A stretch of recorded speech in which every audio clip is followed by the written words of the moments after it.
నమస్తే తెలుగు రాజ్యంకి స్వాగతం. నేను మిస్ సంధ్య. ప్రస్తుతం అంటే పబ్లిసిటీకి సంబంధించి అది ఏదైనా కానీ నెగిటివ్ నరేషన్తోనే ఫ్రీ పబ్లిసిటీ అవుతుందా? దాన్నే అంటే మార్కెటింగ్ స్ట్రాటజీ ప్రకారము దాన్నే బలంగా నమ్ముకున్నారా అని అంటే అవునని చాలా క్లియర్ కట్గా మనం చెప్పచ్చు. ఎందుకనంటే ఈ మధ్యకాలంలో షోస్కి సంబంధించి, సినిమా పబ్లిసిటీలకు సంబంధించి, అలాగే ఒక ప్రోడక్ట్ లాంచ్ చేస్తున్న టైంకి సంబంధించి నెగిటివ్ పబ్లిసిటీ నమ్ముకుంటున్న సందర్భాలు కోకొల్లలుగా మనం చూస్తూ ఉన్నాం. ఈ మధ్యకాలంలో ఆ నెగిటివ్ పబ్లిసిటీతోటే ఈ అంశానికి సంబంధించి పెద్ద ఎత్తున చర్చ జరగడము, వాళ్ళు అనుకున్న గోల్ అచీవ్ అవ్వడం, అది సక్సెస్ఫుల్గా కంప్లీట్ అయిపోతుంది.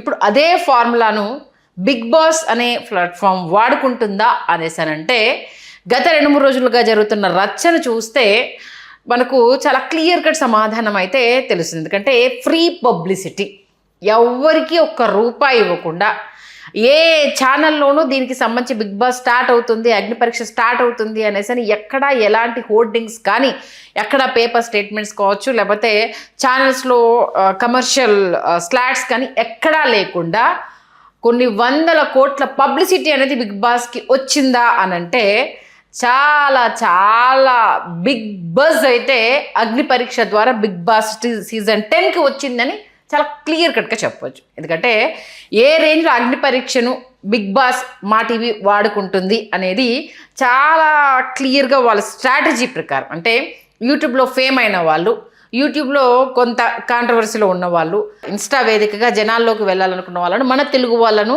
చూస్ చేసిన విధానము, వాళ్ళను కావాలనే ఇరిటేట్ చేయడము, వాళ్ళని కావాలనే కించపరచడము, వాళ్ళని కావాలనే తక్కువ చేసి చూడడము, ఇలాంటి స్ట్రాటజీస్ అన్ని ప్లే చేశాయి. కాబట్టే ఇప్పుడు అన్ని యూట్యూబ్ ఛానల్స్ బిగ్ బాస్ మీద ఫోకస్ చేసి ఏం జరుగుతుంది అంటూ అక్కడికి వెళ్ళిన కంటెస్టెంట్లను, వాళ్ళు రిజెక్ట్ చేసిన కంటెస్టెంట్స్ అందరితో ఇంటర్వ్యూలు పెట్టడము, తెలియకుండానే బిగ్ బాస్ విషయంలో మౌత్ పబ్లిసిటీ బీభత్సంగా అవుతుంది అన్నది చాలా క్లియర్గా తెలుస్తుంది. నార్మల్గానే బిగ్ బాస్ షో గురించి గత 5 సీజన్లలో రకరకాల రూమర్స్ వస్తున్నా దానికి సంబంధించి బ్యాన్ చేయాలని కోర్టులకు వెళ్ళారు, పోలీస్ స్టేషన్లకు వెళ్ళారు. మన సిపిఎం నారాయణ గారు పెద్ద ఎత్తున చర్చ పెట్టారు. బిగ్ బాస్ అంటే బ్రోతల్ హౌస్ అన్నారు, బిగ్ బాస్ అంటే అసలు ఏం షో తీసుకొచ్చారనేసి ఇలాంటి రకరకాల న్యూస్లు వచ్చినా సరే ఎక్కడా షో ఆగకుండా నిర్విరామంగా కంటిన్యూ అవుతూ ఇప్పుడు 10th సీజన్కి వచ్చింది. ఈసారి అంటే ప్రజల నుంచి వ్యతిరేకత రావద్దు అంటూ గత అగ్ని పరీక్షలో సామాన్యుడికి కూడా బిగ్ బాస్ ఎంట్రీ అంటూ ఏ రేంజ్లో హల్చల్ చేసింది, అది ఏ రేంజ్లో సక్సెస్ అయిందో చూసాం. ఈ సీజన్ కూడా సామాన్యుడి ఎంట్రీ ఉండాలి అంటూ దానికి సంబంధించి మన తెలుగు వాళ్ళకు బిగ్ ఆపర్చునిటీ అనేసి అంటూ ఓపెన్ ప్లాట్ఫామ్ మీదకి ఇది మీరు ఎవరైనా రావచ్చు, మీ టాలెంట్ని నిరూపించుకోవచ్చు, మీ సత్తాన్ని నిరూపించుకోవచ్చు, మేము పెట్టే అగ్ని పరీక్షలో పాస్ అయితే బిగ్ బాస్ హౌస్లోకి మీరు ఎంట్రీ అవ్వచ్చు అంటూ మన కళ్యాణ్ పడాల ఏ రేంజ్లో అయితే ఎలివేట్ అయ్యారో మీరు కూడా అలా అవ్వచ్చు అండి. డిమాండ్ పవన్ ఏ రేంజ్లో ఇప్పుడు వెళ్తున్నాడు, అవునన్నా కాదన్నా ఈవెంట్స్కి వెళ్తున్నాడు, తను గెస్ట్గా పిలుస్తున్నారు, కొన్ని సాంగ్స్ని, అంటే అఫ్కోర్స్ తనలో టాలెంట్ ఉంది కాబట్టి ఆ ప్లాట్ఫామ్ని తను యూజ్ చేసుకున్నాడు. కళ్యాణ్ పడాల కూడా ఆల్మోస్ట్ ఆ ప్లాట్ఫామ్ని యూజ్ చేసుకున్నారు. మొత్తం ఎంతమంది యూజ్ చేసుకున్నారంటే 2 పేర్లే చాలా క్లియర్గా వినిపిస్తున్నాయి, క్లియర్గా కనిపిస్తున్నాయి. కేవలం ఎందుకంటే సామాన్యుడి ఎంట్రీలో 10 మంది మనకు బిగ్ బాస్లోకి వెళ్ళిన విషయం తెలిసింది. ఆ 10 మందిలో 2 మాత్రమే కనిపిస్తున్నారు, ఆ 2 మాత్రమే ఎలివేట్ అయ్యారు. మిగతా వాళ్ళు ఎక్కడున్నారు అని అంటే అప్పుడప్పుడు మా టీవీ షోస్కి అలా తలుక్కులు మెరుస్తున్నారు, వెళ్ళిపోతున్నారు. అది మీరు చూసిందే. ఎంటైర్ 10 సీజన్స్లో పెద్దగా ఫేమ్ వచ్చి ఈ ప్లాట్ఫామ్ను వాడుకొని స్టార్డమ్ పొందిన వాళ్ళు ఎవరైనా ఉన్నారా అంటే అది మీ ఊహకే వదిలేస్తున్నా. కాబట్టి మీరే క్వశ్చన్ చేసుకోండి. ఏదో ఈ షో ద్వారానే మేము ప్రపంచానికి తెలుస్తాము అనేసి అంటూ చాలామంది కొన్ని టాక్టిక్స్ను వాడడం, కొందరు అమ్మ సెంటిమెంట్ని, ఇంకొందరు ఏంటిది నేను ఎదగాలనుకుంటున్నాను, నా టాలెంట్ ఇది అని చూపించాలనుకుంటున్నాను కాబట్టి ఈ ప్లాట్ఫామ్ మీద వస్తే చాలామందికి నేను కనిపిస్తాను అంటూ రకరకాల కారణాలు చెప్తూ ఉన్నారు. అయితే దీంట్లో ఉప్పల్ బాలు విషయం మాత్రము చాలా చాలా పెద్ద కాంట్రవర్సీ అవుతుంది. దానికి నవదీప్ కూడా కౌంటర్ ఇవ్వడము అనేది మనకి ఇక్కడ కనిపిస్తుంది. అందుకే ఇందాక చెప్పినట్టుగా అంటే నెగిటివ్ పబ్లిసిటీ ఇప్పుడు ఫ్రీ పబ్లిసిటీ బిగ్ బాస్కి అయిపోయింది. ఎందుకు? బిగ్ బాస్ అగ్ని పరీక్షలో ఏ దశలు ఉన్నాయి, ఎలా సెలెక్ట్ చేస్తున్నారు, ఏ డిస్కషన్స్ ఉన్నాయి, జడ్జిల దగ్గరికి ఎప్పుడు వెళ్తామో, జడ్జిలు అడిగే ప్రశ్నలకు సంబంధించి కొంతమందికి టైం ఇస్తున్నారు, కొంతమందికి ఇవ్వట్లేదు. బిగ్ బాస్లో ఇలా జరుగుతుంది, అగ్ని పరీక్షలో అలా జరుగుతుంది, బిగ్ బాస్ అగ్ని పరీక్ష ఇలా జరుగుతుంది అంటూ ఆల్మోస్ట్ ఆల్ ఉన్న యూట్యూబ్ ఛానల్స్ కావచ్చు, డెవలప్ అవ్వాలనుకుంటున్న వాళ్ళు కావచ్చు, అందరూ ఇదే టాపిక్ టాపిక్ మీద డిస్కషన్ చేస్తున్నారు కాబట్టి కొన్ని లక్షల యూట్యూబ్ ఛానల్స్లో అంటే ఇండివిజువల్గా కూడా, అందుకే లక్షల యూట్యూబ్ ఛానల్స్ అనేది అందుకోసం, అంటే ఎవరికి వాళ్ళకి ఇప్పుడు యూట్యూబ్ ఛానల్ ఉంది కాబట్టి ఎవరికి తోచిన విధంగా వాళ్ళు దాన్ని డిస్క్రైబ్ చేస్తున్నారు, ఎవరికి తోచిన విధంగా వాళ్ళకు అనిపించింది, వాళ్ళు చూసింది, వాళ్ళకు అంటే కుటుంబ సభ్యులు డిస్కషన్ వచ్చిన, ఫ్రెండ్స్ మీద డిస్కషన్ వచ్చిన ప్రతి పాయింట్ని ఇప్పుడు ఆన్ బోర్డ్ మీద పెట్టడం వల్ల బిగ్ బాస్కి తెలియకుండానే అగ్ని పరీక్షకు కొన్ని వందల కోట్ల పబ్లిసిటీ ఇలా చిటికేసినంతసేపట్లో ఫ్రీగా వచ్చేసింది. జడ్జిల గురించి, షో గురించి, కంటెస్టెంట్స్ గురించి, ఇలా అన్నింటికి సంబంధించి అయితే పెద్ద ఎత్తున చర్చ అయితే స్టార్ట్ అయిపోయింది. అగ్ని పరీక్షకు సంబంధించి ఆ క్యూరియాసిటీని అయితే ఆల్మోస్ట్ ఆల్ డెవలప్ చేసేసారు. ఎందుకంటే కంటెస్టెంట్ విషయంలో ఎవరెవరు వస్తున్నారు, ఎక్కడి నుంచి వస్తున్నారు, వీళ్ళు ఏం క్వశ్చన్స్ అడుగుతున్నారు, వీళ్ళని ఎందుకు సెలెక్ట్ చేస్తున్నారు, వీటన్నింటి గురించి తెలియకుండానే జియో హాట్స్టార్కి వెళ్ళి అగ్ని పరీక్షను చూసే ఒక క్యూరియాసిటీని అయితే మా టీవీ బిగ్ బాస్ మార్కెటింగ్ స్ట్రాటజీని చాలా చాలా పక్కాగా ఇంప్లిమెంట్ చేసింది. మన వాళ్ళు కూడా చాలా పక్కాగా ఆ స్ట్రాటజీలో ఇరుక్కొని ఫ్రీ పబ్లిసిటీ బిగ్ బాస్కి అయితే చేస్తున్నారు.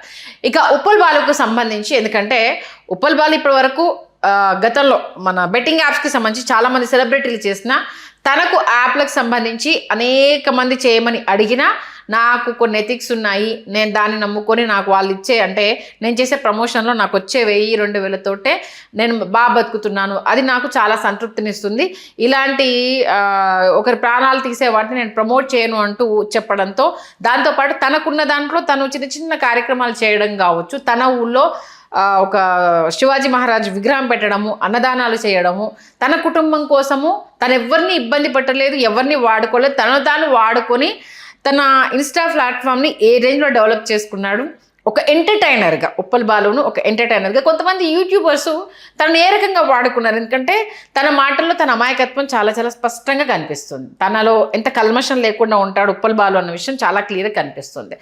ఇక్కడ తను ట్రాన్స్జెండరా అంటూ తన వ్యక్తిత్వాన్ని కించపరచడంతో ఉప్పల్ బాలు బయటకు వచ్చి చేస్తున్న ఏంటి, నన్ను ఎలా అంటారు, నేను అన్నీ పార్టిసిపేట్ చేశాను, నన్ను అంతటిదాకా తీసుకొచ్చారు అని అంటే నాకు ఎలాంటి గేమ్స్ ఇవ్వలేదు, నువ్వు ఏంటిది చీప్ వీడియోలు చేస్తావు అనేసి అని అంటూ నన్ను కించపరిచారు. అట్లెట్లా కించపరుస్తారు, నేను ఎక్కడ చీప్ వీడియోలు చేశాను, నేను చీరలు కట్టుకున్నాను, బట్టలు ఇప్పేసుకొని అయితే నేనేం ఎగరలేదు కదా, నన్ను వాళ్ళ ఈవెంట్కి పిలిచిన వల్ల నేను ఆనందింపజేయాలి, వాళ్ళు నా వల్ల ఏంటిది కాస్త కూస్త ఎంటర్టైన్ అవుతారు కాబట్టి వాళ్ళు నన్ను పిలుస్తారు, ఆ ఎంటర్టైనింగ్ వేలో నేను ఉన్నాను తప్పితే ఏనాడు ఒకరిని కించపరిచి కావచ్చు, ఏనాడు ఒకరిని రోడ్డు మీదకి లాగా కావచ్చు నేను ఎప్పుడు పబ్లిసిటీ చేయలేదు, నన్ను నేను పడంగా పెట్టుకున్నాను, నా నుంచి నేను ఎంటర్టైన్మెంట్ ఇచ్చాను తప్పితే ఒకరిని ఇమిలేట్ చేసి కావచ్చు, ఒకరిని ఇరిటేట్ చేసి కావచ్చు, లేకపోతే ఒకరిని తక్కువ చేసి కావచ్చు, నా వీడియోలు కావచ్చు, ఇవేవి ఏనాడు లేదు.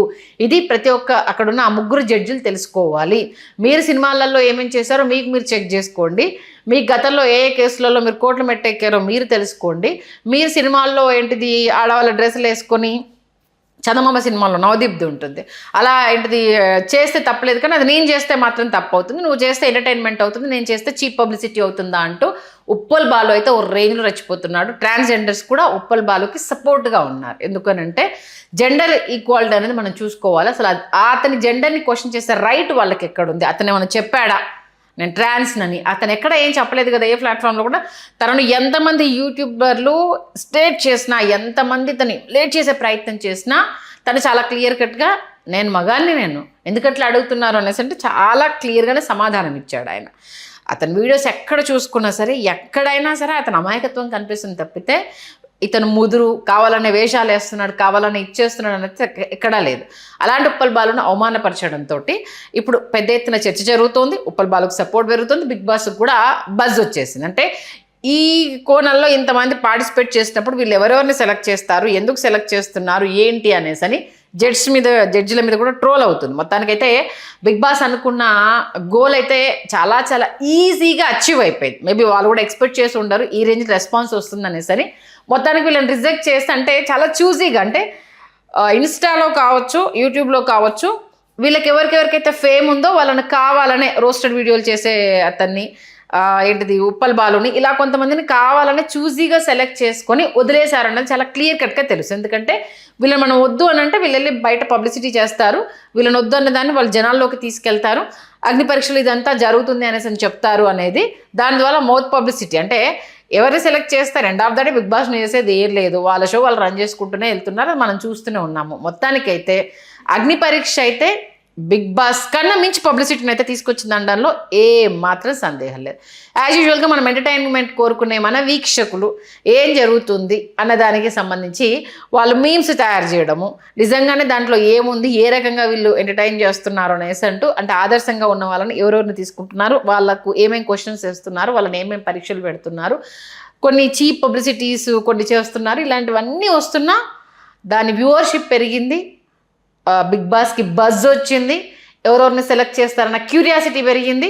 మొత్తానికి మా టీవీ బిగ్ బాస్ షో ఈసారి 10th సీజను బిగ్గెస్ట్ హిట్ కాబోతుంది. ఎందుకంటే వాళ్ళకి పబ్లిసిటీ పెరుగుతుంది కాబట్టి యాడ్స్ వస్తాయి, పబ్లిసిటీ పెరుగుతుంది కాబట్టి ఇంకా దాన్ని ఎలా ఎంటర్టైన్ చేయాలన్నా, ఇంకా క్వశ్చన్స్ ఏం చేయాలి, నెక్స్ట్ అగ్ని పరీక్షలో సెలెక్ట్ అయిపోయిన వీళ్ళందరికీ ఎలాంటి గేమ్స్ పెట్టాలి, ఇవన్నీ జరుగుతున్నాయి. కాకపోతే చాలా బాధాకరమైన విషయం ఏంటంటే అక్కడ అడుగుతున్న క్వశ్చన్స్ కావచ్చు, వాళ్ళు పెడుతున్న గేమ్స్ కావచ్చు, వాళ్ళు మాట్లాడుతున్న అవి కావచ్చు, ఎవరికి ఉపయోగం దేనికి ఉపయోగం అంటే మాత్రము ఇక్కడ ఏ సమాధానం ఉండదు. End of the day entertainment కావాలి కాబట్టి ఆ ఎంటర్టైన్మెంట్ని ఆస్వాదించే ప్రేక్షకులకైతే ఇది అవునన్నా కాదన్నా కంప్లీట్ ఎంటర్టైన్మెంట్ అని మాత్రం చెప్పచ్చు. చూద్దాం రాబోయే రోజుల్లో ఉప్పల్ బాలు అంశానికి సంబంధించి ఇంకా ఏమేమి తెర మీదకి వస్తాయి, ఎవరెవరు సపోర్ట్ చేస్తారు.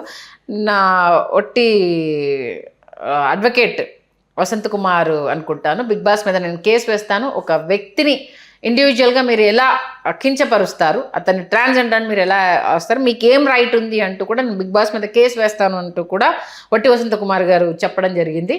గతంలో సిపి నారాయణ గారు చాలా దీనికి సంబంధించి ఫైట్ చేశారు, ఆ తర్వాత కొంతమంది పోలీస్ స్టేషన్లో కేసులు పెట్టారు, కోర్టు దాకా వెళ్ళారు, కానీ షోని అయితే ఆపలేకపోయారు. ఎందుకంటే అక్కడెక్కడ కంటెంట్ పరంగా దొరకకుండా దాన్ని మేనేజ్ చేయడం కావచ్చు, ఇవాళ రేపు ఇవన్నీ కామన్ అన్న అది ఉంది కాబట్టి ఒక టీవీ షోకి ఇది ఆపమని చెప్పే రైట్ లేదు అన్న అది కావచ్చు, ఇవన్నీ వచ్చాయి. చూద్దాం రాబోయే రోజుల్లో ఈ బిగ్ బాస్ అనేది ఎలాంటి బిగ్ బాంబ్ అవ్వబోతుంది, ఎలా ఎంటర్టైన్ చేయబోతుంది, ఎన్ని కాంట్రవర్సీలకు కేర్ ఆఫ్ అడ్రస్ కాబోతుంది, ఎంతమందికి ఉపాధిని ఇవ్వబోతుంది, ఎంతమంది ఈ బిగ్ బాస్ నువ్వు ఇప్పుడున్న ఈ ఇన్స్టాగ్రామ్లో ఉన్న ఫాలోవర్స్ని రేపు ఇంకా డబుల్ చేసుకునే అవకాశం ఉంది అన్నది తెర మీద చూడాలి. అందరికీ కళ్యాణ్ పడాలి, అలాగా అదృష్టం ఉండాలి అంటే ఉండదు కదా.